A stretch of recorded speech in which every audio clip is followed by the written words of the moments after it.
Dans cette vidéo, on va étudier les équations différentielles très utilisées en physique.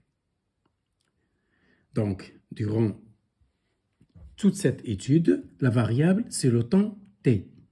Et la fonction à étudier, c'est x. Donc, la fonction, c'est x et la variable, c'est t. Et je commence par l'équation différentielle du premier ordre à coefficient constant. Voici sa forme. La dérivée x point en fonction de t plus une constante fois la fonction x de t égale une fonction de t. Donc ici, l'inconnu, c'est x de t. Donc, c'est une équation dont l'inconnu est une fonction. Équation différentielle, il y a la fonction et ses dérivées. Ici, il y a la dérivée première. Donc, la dérivée de la fonction plus a fois la fonction égale quelque chose qui dépend de t. Donc ici, l'inconnu, c'est x. Ce n'est pas g. A est une constante. Donc la méthode, il faut apprendre ça par cœur. C'est ça la forme standard, elle est générale. Donc c'est une équation du premier ordre parce qu'il y a la dérivée première à coefficient constant. Là, il y a un 1 toujours, et là, il y a une constante qui ne dépend pas du temps. Donc, pour la résoudre, il faut la résoudre ça égale à 0, c'est-à-dire son second membre. Donc, poser g de t égale à 0. C'est ça la méthode. Donc, donner hg de t, 0. Et je résous cette équation. Je sépare la dérivée et sa fonction. Je rappelle que la variable, c'est t. Et voilà, je fais ce qu'on appelle la séparation de variables. Il y a la variable temporelle et la variable, la fonction x qui varie, l'inconnu x. Donc voilà, je sépare, je passe à ln, c'est-à-dire j'intègre, je fais l'intégration parce que je cherche x. X c'est l'inconnu. En intégrant, c'est ln, x sur une constante. Toujours l'intégrale de dx sur x, c'est ln de x sur une constante. C'est le cas le plus général. C'est en maths. Égale moins at. Ne me dites pas pourquoi tu n'as pas ajouté là une constante. C'est celle-là. C'est moins log de k. Moins log de k, je la fais venir ici, ça devient log de k tout de suite.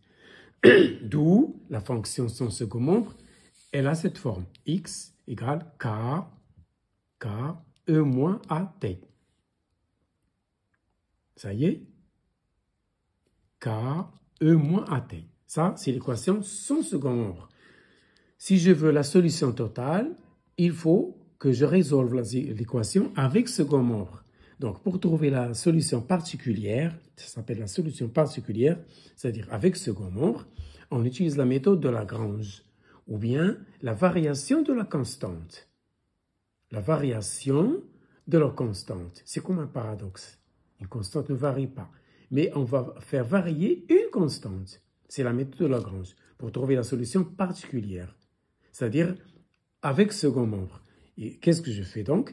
Je prends cette solution, je la dérive. Voilà. Ça donne ça. La dérivée de la solution numéro 1, ça donne ceci. C'est la dérivée de 1, c'est mentionné. On remplace dans l'équation. Donc, je prends mon équation, la première. Je remplace x point par ceci. J'obtiens, je remplace ça dans cette équation. J'obtiens tout ceci. Et je simplifie. Il y a toujours cette simplification. Si vous ne simplifiez pas, c'est que vous avez fait une erreur quelque part. Il faut refaire les calculs. Donc, je simplifie, j'obtiens ça. K point. Et je vais chercher K. J'intègre et je trouve la constante K. Je prends cette constante K et je l'injecte dans la solution 1, son second membre. Donc, x de t égale K, E moins T. K, c'est tout ceci. C'est tout ça fois E moins T. Et dans la solution totale, c'est la première, c'est la particulière plus ceci. D'où x égale ceci. K E moins T, la première, c'est-à-dire ça, plus ceci. C'est E moins T. Ici, C ou bien K. Ça y est. Et voilà un exemple. Soit une éprouvette remplie d'un liquide. Je laisse tomber une bille. M, une bille de masse M. Elle est soumise au poids et à la poussée d'Archimède et à la force de frottement. Je néglige la poussée d'Archimède. Donc, je répète, ma bille M, elle est soumise à son poids et le frottement, parce que la bille, elle descend. Donc, il y a des forces de frottement. Je néglige la poussée d'Archimède, elle est faible dans ce cas. On vous le mentionne dans l'énoncé, hein, toujours. Donc, il y a deux forces qui agissent, le poids, la force de frottement. La force de frottement, on vous la donne. Elle a la forme moins kV, ou bien moins kV carré. En général, c'est moins kV à la puissance n. Vous avez déjà vu ça en classe terminale. Est égal à m gamma. M, l'accélération A, c'est ça. Donc, je fais la projection. Donc, je laisse tomber les flèches, je projette. Je trouve ça. Et voilà mon équation différentielle. Et elle a la forme de celle qu'on a vue tout à l'heure. Voilà x point, voilà ax égale quelque chose. Ici, ce g, ce n'est pas g de tout à l'heure. G ici, c'est 9,8. C'est l'attraction de la pesanteur au niveau du sol. Tout à l'heure, c'était une fonction de t. Ici, elle est constante. Ici, notre fonction g de t, c'est une constante. Ça y est, je l'ai mentionné ici. C'est 10 mètres par seconde carré, maintenant par kilogramme. Et voilà l'équation de cette forme. Donc, si je veux la solution, soit je refais la méthode, soit j'applique directement la formule directe. Et voilà. Si j'applique la formule tout à l'heure. Et comment chercher les constantes? On vous donne des conditions initiales. Donc, je vous donne les conditions initiales. Par exemple, ici, à t égale à 0, la bille était immobile. Donc, en remplaçant t par 0 et v par 0, vous trouvez c. La voilà. En trouvant c, vous la remettez là. Vous l'injectez ici. Et voilà la solution. Graphiquement, ça donne ça. Si t tend vers l'infini, t égale à 0. Si t égale à 0, c'est 0. Si t tend vers l'infini, je tends vers l'asymptote. L'asymptote, c'est cette quantité, c'est la vitesse limite. Et ça, la vitesse limite, c'est mg sur k. Ça y est, je passe deuxième type d'équation, l'équation différentielle du deuxième ordre, à coefficient constant. Vous avez toujours l'équation constante pour avoir une situation simplifiée. Elle a la forme ax seconde plus bx point plus cx égale g de t. Les a, b et c sont des constantes. Toujours l'inconnu, c'est la fonction x. Ici, la fonction, c'est x. X, ce n'est pas une variable comme en maths. La variable ici, en physique, c'est le temps t. Faites attention. Sous-entendu là, c'est x seconde de t, x point de t, x de t. Pour alléger l'écriture, j'ai laissé tomber le paramètre t. Donc, toujours sans second membre. Je résous l'équation ça égale à 0. Je cherche l'équation caractéristique. Vous avez déjà vu ça dans le cours. C'est AR carré plus BRB égale à 0. Je résous en utilisant delta. Je trouve deux solutions, R1, R2. Donc, la solution en général, c'est un théorème, c'est la superposition de la première qui contient R1 et la seconde qui contient R2. Donc, voilà la solution en général sans second membre. C'est C1ER1T plus C2ER2T. Toujours, c'est le cas le plus général. Ça y est. Que delta soit positif, négatif ou nul. Je travaille dans C, cas général. Donc ici, il y a 3 cas selon le signe de delta. Voilà. Donc si delta est positif, j'ai 2 racines. Et voilà. Et ma solution, x, h, ça veut dire homogène, c'est-à-dire sans second membre. Elle prend cette forme. En remplaçant, j'obtiens ceci. Donc je remplace R1, je remplace R2 par leur expression et j'obtiens, ça c'est dans le cours, une constante fois l'exponentielle moins b sur 2at fois le cosinus hyperbolique ch. Je rappelle que le cosinus hyperbolique de x, c'est e à la puissance x plus e à la puissance moins x sur 2. Ça, c'est les maths. Ça y est. Racine de delta fois t sur 2a plus phi. Si delta est nul, j'ai une racine double. Ça, c'est le graphique. Hein? Si t tend vers 0, il y a décroissance. Si t tend vers l'infini, la fonction s'annule tout de suite. Je dis que le régime est apériodique. Si delta égale à 0, il est dit critique. J'ai 2 racines doubles. Je remplace dans la première fonction, j'obtiens ceci. Voilà, il faut apprendre ça par cœur. C'est général. Ça y est, voilà graphiquement. Si tu tends vers l'infini, donc tout à l'heure, elle tend lentement. Ici, elle tendra plus rapidement que tout à l'heure. C'est le régime critique. Elle tend rapidement vers l'état d'équilibre, vers 0. Le voisinage de 0 plutôt. Si delta est négatif, j'ai deux racines complexes, conjuguées. J'écris cette forme, voilà, et x homogène, A ça veut dire homogène, c'est-à-dire son second membre, c'est ceci fois ça. C'est le cours, hein.